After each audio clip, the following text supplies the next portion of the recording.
I want to tell you that the agreement between the British and the Fulani has collapsed. And the only person that collapsed it is Trump. I want the world to understand this. The only person that collapsed that devilish arrangement whereby the Fulanis have been guaranteed in perpetuity, the advancement of their hegemonic interest right across the whole of West Africa, not just in the zoo. As long as Britain gets their free oil, as long as there is enough money to pay every successive director of the United States Department of State, as long as there is enough money to bribe all ambassadors coming to Abuja. Before that, it was Lagos. As long as they have enough money, they were prepared to do anything they like to kill as many people as possible, to run the government into the ground, to go like there is no tomorrow, to display their mediocrity at its very worst.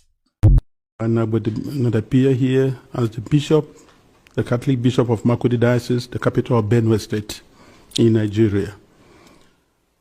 I am the shepherd of one of the 4 dioceses, Catholic dioceses in Benue. We have others, Anglican, Methodist, and Pentecostals, which certainly Benue State has a population of about 6.1 million people, 2 million of whom are those under my care as the bishop of the diocese. Benue State is about 98% Christian, with very few Muslims living in towns. Nigeria and eventually my diocese and the state of Benue have become, in recent years, one of the most dangerous and insecure places for Christians. Christians and Muslims are nearly evenly divided among Nigeria's large population of over 200 million persons. Islamist extremists are fiercely contesting the possession, control, and governing law of the land, especially in the country's northern and central regions, the latter of which is where Benue is located. There are constant ethnic, political, and religious conflicts over land and allegiance. Constitutionally, we are a secularist country, but our unity has been fragile. Political and religious actions and even public speech have been carefully managed to avoid accusations of religious bias and political tensions. Today, the clear influence of Islamist extremists has changed the traditional social dynamics of tribe, ethnicity, religion, and the social status in Nigeria. Because just recently, at the beginning of the Ramadan fast, 12 states in northern Nigeria have declared closed schools so that they attend to this. And you can imagine which other country in the world does that. Saudi Arabia is not doing it. Afghanistan is not doing it. Baghdad is not doing it, but then Nigeria is practicing. What kind of Islam are they practicing? 12 states, and not only Muslims are living in these places. What happens with the educational program or curriculum of the country? But this is what we are going through every day in Nigeria. A long-term Islamic agenda to homogenize the population has been implemented over several presidencies through a strategy to reduce and eventually eliminate the Christian identity of half of the population. This strategy includes both violent and non-violent actions, such as the exclusion of Christians from positions of power and adoption of such church members, the raping of women, the killing and exploitation of Christians, the destruction of churches and farmlands of Christian farmers, followed by the occupation of such lands by the Fulani herders, and also changing the names of these villages. They are taking over the places, so you clearly see an expansionist approach and Islamic, and then they are making the people now flee and leave their villages and they conquer it. The quest to Islamalize the land appears high on the agenda of some of the powerful and influential Muslims in Nigeria. There is a campaign to take land to spread Islam, and there is the hemorrhaging of Christian farmers from the central region of Nigeria and Benue State, and Makurdi Diocese in particular, as they are forced to abandon fertile lands that used to feed the nation, which classify Benue as the food basket of the nation. Militant Fulani herdsmen are terrorists destroying society. They steal and vandalize, they kill and boast about it. They kidnap and rape, and they enjoy total impunity from the elected authorities. None of them have been arrested and brought to justice. This is supported by the corrupt system in which we operate and the abject poverty among us, which allow the criminals to easily attract more recruits and prey on more victims. Why is this happening? Is it really a religious war? Like in the past, many jihadists are motivated less by religion than by spoils of war and use their religion to impose themselves. In my diocese, the spoils consist mainly of fertile, well-tended land organized around my parishes or so. The jihadists come and adopt and kill the priests, leaving thousands without support and basic human services. And of course, when they disperse the people, the inhabitants, or the citizens, or the people of the lands, they take over. And any attempt to go back and take care of your farms, surely you get killed. The Makurdi Diocese in Benue State has been the epicenter of the invasion by these herders who are more like hired guns of cattle oligarchies, who manipulate religion to rally the herders to eliminate the Christian population and cleanse the land in the name of Islam. This objective is behind the relentless attacks against Benue's villages. When we call for help to the police and the army, they do not come. At the end of 2024, several villages were warned by the attackers of the upcoming violence, and the leaders called the police for defense ahead of time. But they did not come, and the Christian massacres, almost customary, took place, killing hundreds in Plateau and Benue, with the worst massacre claiming 47 people. The militant also burned down the 8 Catholic churches of St. Mary's Parish in the Diocese of Boko, which in Benue State, as well as the parish house, clinics, schools, and other houses. The militant Fulani herdsmen bear on defenseless villagers without consequences. They follow orders to conquer, kill, and occupy. They attack even those who have managed to escape into our IDP camps. Thereby, they have no place to run to. And it is unfortunate that the police system in Nigeria, orders have to come from above. And such that once there's a call, and they say they have never responded. And by the time they arrive, these people have left, and the people are now living in the pool of their blood. What I have recounted above is happening not only in Benue State. I believe our experience in Benue is symptomatic of what is happening elsewhere in large parts of Nigeria. The experience of the Nigerian Christians today can be summed up as that of a church under Islamist extermination. It is frightening to live there. Apart from the violent campaigns and attacks against Christian villages, there are now attempts by the Islamic Council of Nigeria and various Islamic groups to impose Sharia law on the Christian populations. Already, 12 states in the north of Nigeria are under this sectarian religious law, and attempts to extend the same to the south of Nigeria, which they have started.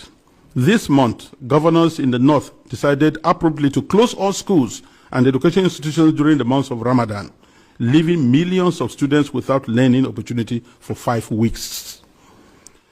We live in fear because at any point it can be our turn to be killed, but to remain silent is to die twice. So, I have chosen to speak. I speak on behalf of the millions who are in the camps. In Benue State, in Makurdi Diocese alone, in my diocese, I have about 9 camps. 9. On the 5th of March, which was Ash Wednesday, we visited one of the camps, and many of my priests and religious went to the other camps, distributed them to begin the Ash Wednesday with our faithful who are there, because we are the voice of the voiceless. We have to talk for the defenseless. We have to talk about the weak and those who cannot talk about themselves. In one of the camps called the Mega Camp, there were over 3,000 inmates of that camp, and which was a record given to us by government. I speak on behalf of them and those children who have no husband, who have no father, and even their own voices taken away by the politicians who promised to help them, but have become the willing tools of the jihadists because they are talking politically correct statements, looking for next elections to come. I speak on behalf of those whose loved ones have been killed, but no one has even offered a word of consolation to them. I speak on behalf of the thousands of young girls who have been adopted and raped because no one, not even the media, mentions them anymore. Foremost, I speak on behalf of my flock who are unable to worship freely and unable to return to their ancestral farms and homes because that land has been ruthlessly taken from them by the armed herdsmen. And where they say they want to live in peace with the natives, if you must farm, you have to pay tax to hire the land which belongs to you.